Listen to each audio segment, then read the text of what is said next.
you are welcome back again to my YouTube channel. Good morning, my wonderful people. Good afternoon, good evening. I greet you all according to your time. I remain your favorite baby girl, Anointed Lady TV. If you are new to this channel, you are highly welcome. And if you have been watching me, you've not subscribed, what are you waiting for, my people? Kindly hit that red button today where they will subscribe and put on the notification bell so that whenever I upload any video, you will be notified. To all my returning subscribers, thank you very much for tuning in. Sentiments, but just patriotism to address good governance, that this government or any other government must respond appropriately. And I want to add quickly that what to do is for all of us in this country to stand up and ask for genuine, proper electoral reform so that the votes of the people will count, such that the views of the people will count, that the needs of our teeming population should be addressed by whatever government that is in place. Thank you, sir. You've remarked, well, with surprise at the responsiveness of the government, how quick they were to attend to the demands of the protesters. That's on one hand. On the other hand, you have a situation whereby NSAS protesters and promoters and those deemed to be in those two categories are being harassed, arrested, their accounts have been blocked, they've been prevented from travel. What do you make of this mixed messaging? That is not correct. I mean, the message is correct, but what the government has done is not right. And they have no such right, they have no such powers to block bona fide Nigerians from traveling out of the country, from accessing or having a window into immigration to obtain passports, or having their accounts been blocked. Blocked for what? What have they done? These young men were peacefully protesting actions or acts or omissions or commissions of government. Why do you, after you persuaded them, or after allegedly agents of government attacked and killed them, as rumors have it all over the country, why do you now follow them with this draconian disposition of blocking their accounts, stopping them from traveling? And that is not constitutional. The government should please, and I'm sending this message to Mr. President, whether he knows or he doesn't know, let him be shown what I am saying. His people have no right to do what they are doing. Please, they should desist and unlock the accounts of these young men, allow them to carry on with their normal activities as Nigerians. You cannot harass them. We are in a democracy. We are not in a military regime where the officer, the senior officer will tell you, look, Dr. Ruben Abati, do you see that fire? You say, yes, sir. Go and fall inside and die. And you salute him and say, yes, sir. You go and fall into the fire and die. This is democracy. Everything must be placed on table. After all, those in authority are our own servants. They are not our masters. They should take a cue from what we've told them to do. That is why we voted for them. They cannot load it over Nigerians. Right. With all of this and the security situation of the country, the calls for restructuring have become bigger in the last days. In fact, even with the security situation, most importantly, look at states like Edo State. I think it was a pilot that reported this morning that Benin is under siege. After the NSAS protests, you have about 39 people killed, and the killings just continue in the country. So a lot of people are calling for restructuring state police and the future of our union as a country. I mean, what's your take on all of this? You see, I am a believer in restructuring, but I don't know the correct definition of this restructuring that people are clamoring for. Bringing state police and native authority police is because we have young men who have never experienced those periods in life. There is a reason why the native authority police or the state police were disbanded. I want to tell you, and let the nation know that the emirs and chiefs that had native authority police are more humane than our present governors. If some of you make the mistake of having a state police, let me tell you that this is the end of democracy in Nigeria. Because people like me or you may never have the privilege to visit your own states if you have a different political opinion with the governors in those states. Even without state police, they use the national police to intimidate, to harass, to maim, and lock up opponents. If now these people are completely under their control, only God may save us. But we need to think deeply. There are a lot of things we can do to really ameliorate the situation. Look, you can't go from Abuja to Kaduna now. For the last 1 week, people are being kidnapped. People are being sold like ram in the market. They kidnap you. They sell you to another agent. You go 3-4 hands before you get released. And if you cannot raise money, you are shot. Look, we are in trouble. And this government, as Scholar Olagbadion has said, has promised us that they will provide security. And we believed them because the man at the helm of affairs had been a general officer commanding, had been a governor of a state, had been a minister, had been a head of state, military head of state, now a civilian head of state. He has all it takes to do what is right and bring about the end of insecurity in our land. Without security, we cannot progress, we cannot develop, we cannot move forward. These are the issues. The issue is not sentiment, that when one thing happens, we rush to say we restructure. And I am not, can somebody please tell me what is this restructuring? I have got my own definition. And if there is a conference, I will sell that definition and it will be accepted by Nigerians. Not in the manner and way certain people address these issues.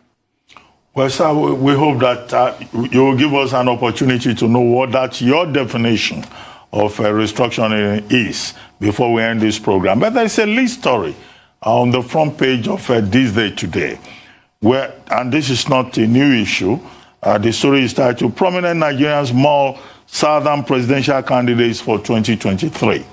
And we're being told that major power brokers in Nigeria have been meeting, they've been consulting, even former heads of state and presidents are involved, and that there is an emerging consensus that the next president of Nigeria in 2023 should come from the southern part of the country for purposes of unity and stability.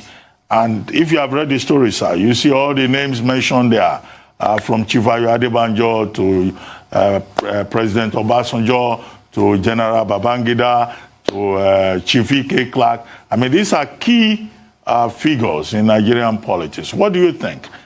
And when we're discussing with Kola Ologbondiyan, it was also about, the power should shift to the south, to the southeast in particular, in 2023. Well, let me make 2 points. First, I had your discussion with the Kola Ologbondiyan over such issues.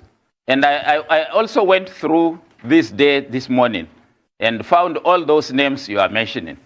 But the most important thing, Doctor, is that why do we do things just reacting or making a reflex over an issue that has just surfaced or is surfacing? We are in a democracy.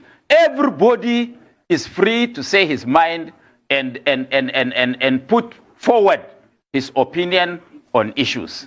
I have a standing view for the last 42 years, from 1978 to date, on the issue of zoning. And I have attended various constitutional conferences, 1987, 1994, 2014. And my views are not hidden.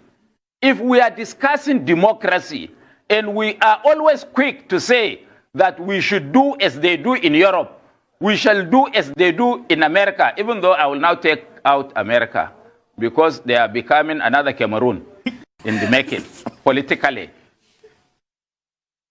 If not, how can you say in a democracy, you have to fix leadership.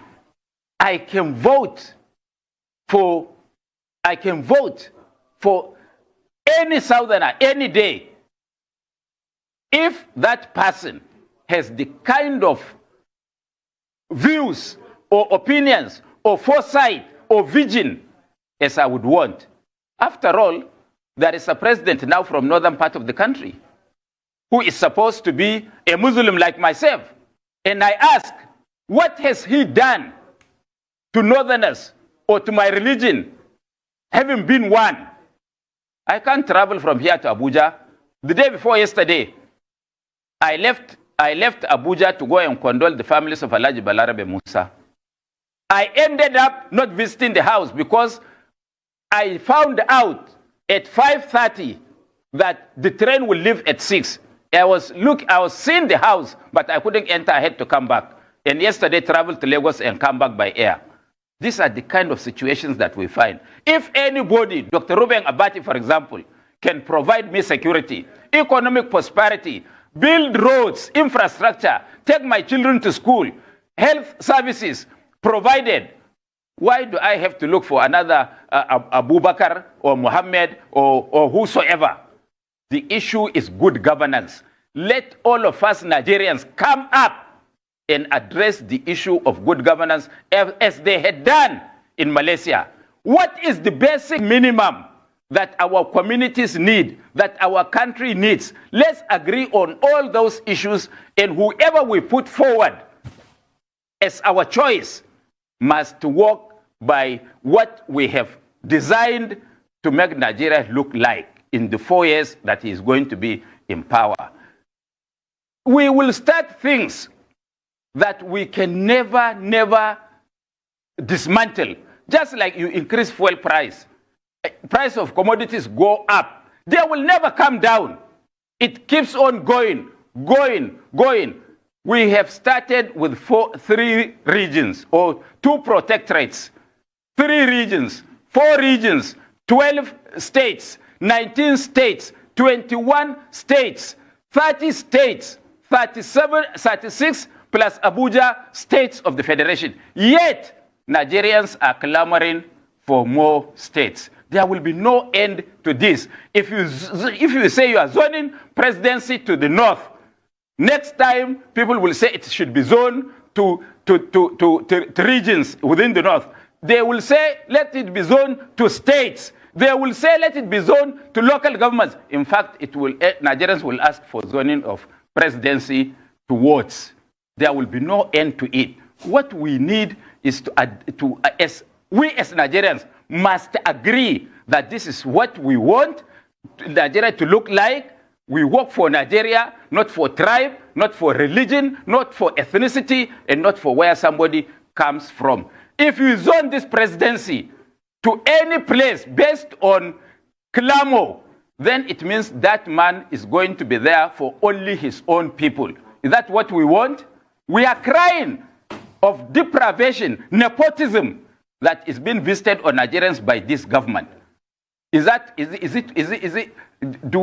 Now we want to go and bring people based on tribe, region, or ethnicity. Where is it going to end? It's certainly not what we want, sir. We all want a meritocracy like what you have just described. To paraphrase Martin Luther King, where we don't judge people from, well, not the color of their skin, not the tribe that they come from, but the content of their character. However, some would argue, and I'd like you to address this argument, sir, that it's unfair to decide on this meritocracy now, that we should wait until the Southeast has had their bite of the cherry, and then we can start going into that. But that is unfair and it's an injustice for the 2023 presidency to not be zoned to the Southeast. Do you want to be president? Not at all. Heavens no.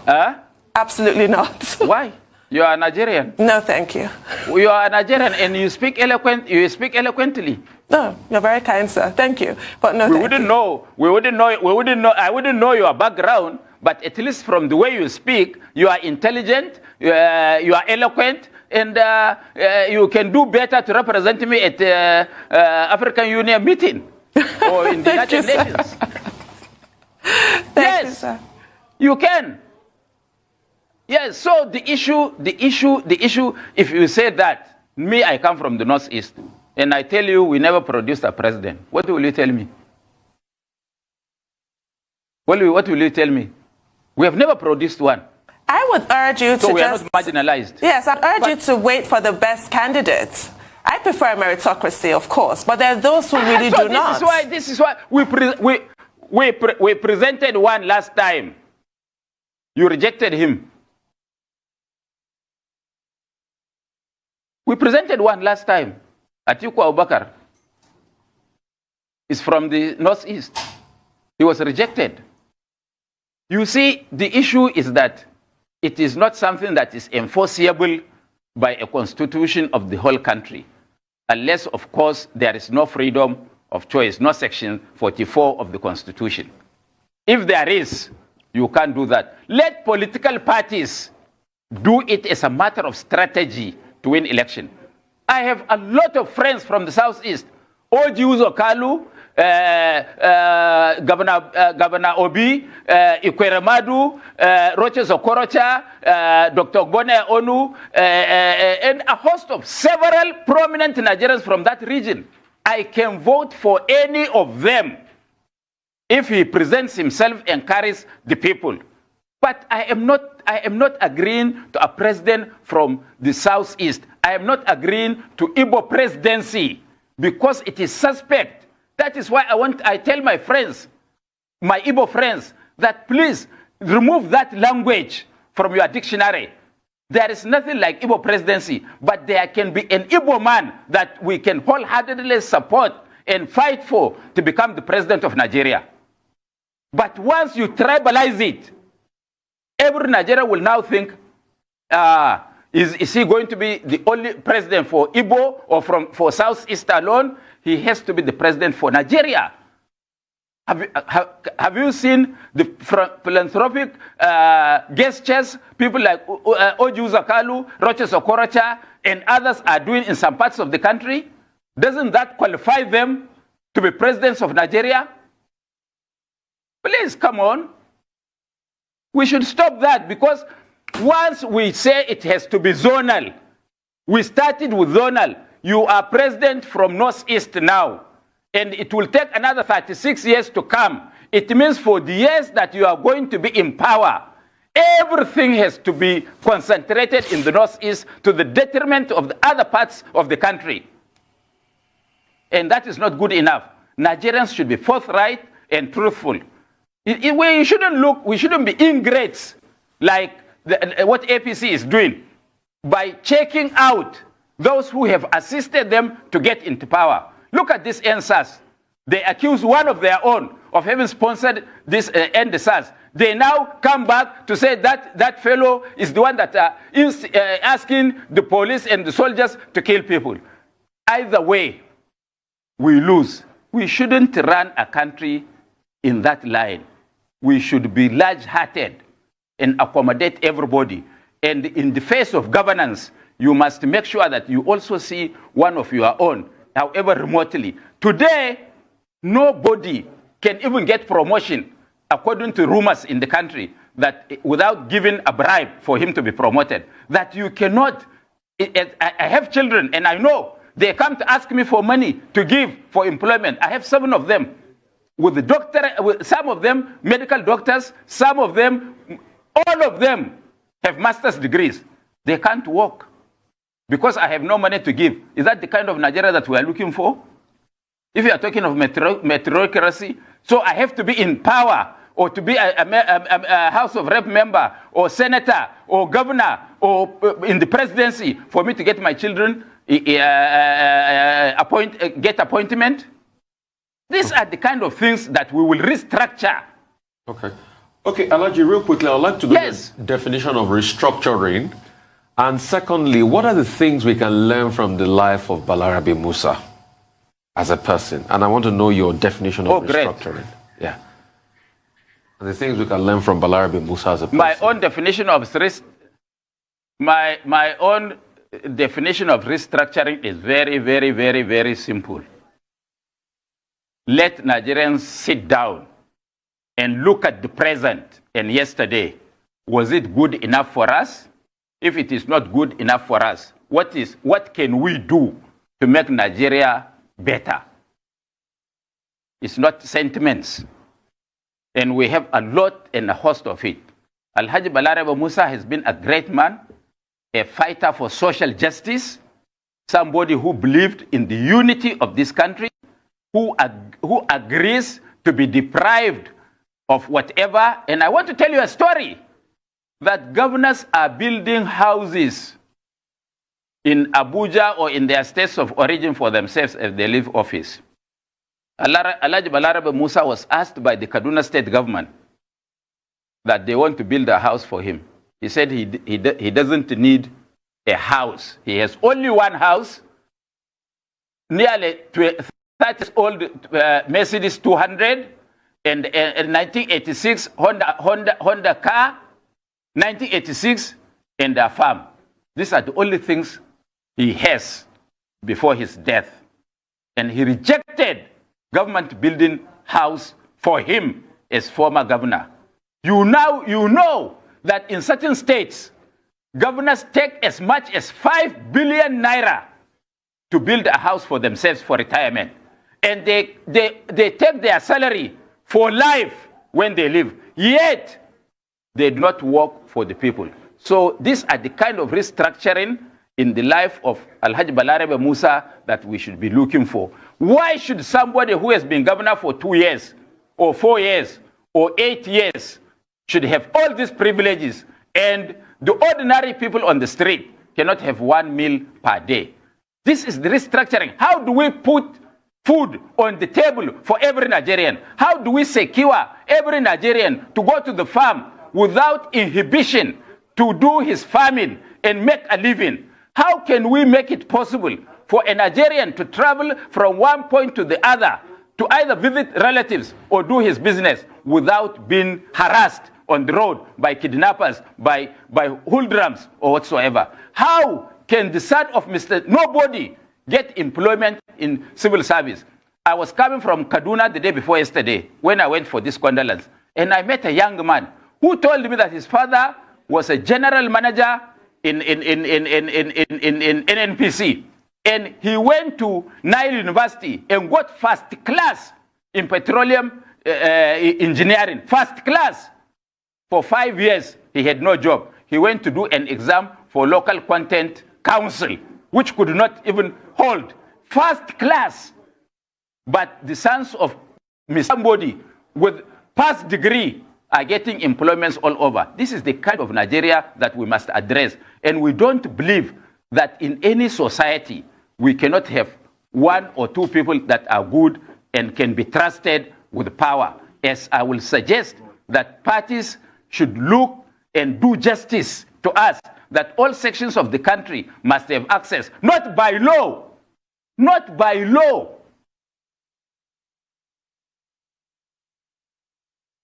Okay, quickly, sir. You said earlier on that nobody from the Northeast has been president of Nigeria, but I recall General Sani Abacha is Kanuri from the Northeast. Yeah, but you may say he was a military... With the Kanuri tribal marks. Yes, you may say he was a military leader. We would have loved to ask you... No.